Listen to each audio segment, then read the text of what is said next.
Hi there, I'm Lisa Doyle with J.Rockcliff Realtors, and I'm with a very special guest today, my favorite mortgage broker. Thank you. Thanks for joining me, Michelle. This is Michelle Robichaud with Diversified Capital, and I've had, in the last couple of months, so many questions, probably even more so in the last 30 days. What in the heck is going on with our interest rates, and what's going on with the market?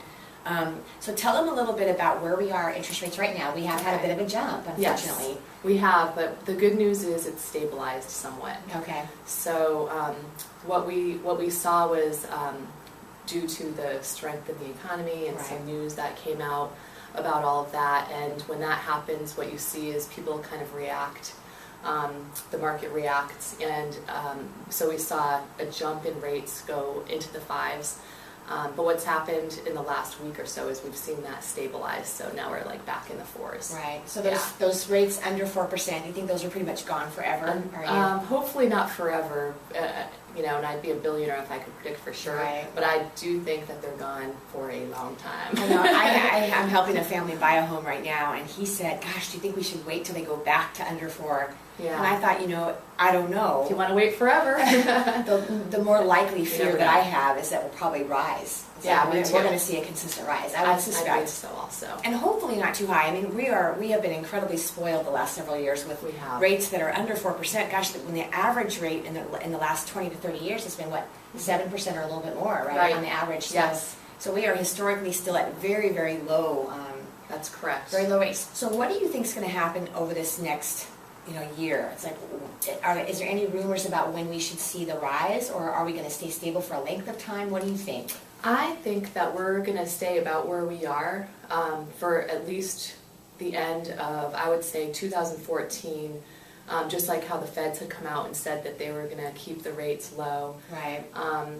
And you know, it is helping, right? And so Bernanke came out in his comments that he made during his speech yesterday and the day before, supported kind of what everyone feels, I think, is that we're probably going to stay right around in this range, but eventually it will start to rise. Well, and the thing that I've noticed in the past, because I've been in the business since in the 80s, and of course we've gone through a roller coaster ride with interest rates since the 80s, mid-80s, is when they rise, they tend to rise pretty fast. Right. When we went from, 8% up to like 16% in the mid-80s, it happened overnight. Yeah. And then they come down very slowly. So it's just something to keep their eye on, you know, as a buyer if you're looking at buying or refinancing. Right. I have a lot of people buying and refinancing still right now, even more than I did in the 3s. Wow. That's, they're fearing that they're going to miss that chance. Yeah. So I've had a couple of people ask me, okay, so right now rates are still very good, but they're higher than they were. So what would it cost me to buy my rate down to being under the 4? Okay, that's a good question. Yeah. What do you think that would that make even any sense? Yeah, in some cases it would, and it's so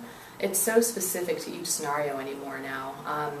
But I do see that with the high balance conforming, you can buy it down not quite as deep as you can with a conforming loan amount. Okay. So just to give you a brief number, so for $17,000, if you paid right now about 2 points, you could buy your rate down about 3/4 of a point. So if your loan amount was only up to that 417. Up to $17,000 loan amount, correct? Okay. And then with high balance conforming, which goes up to the $625,500 loan amount, I don't see as much of an offering out there.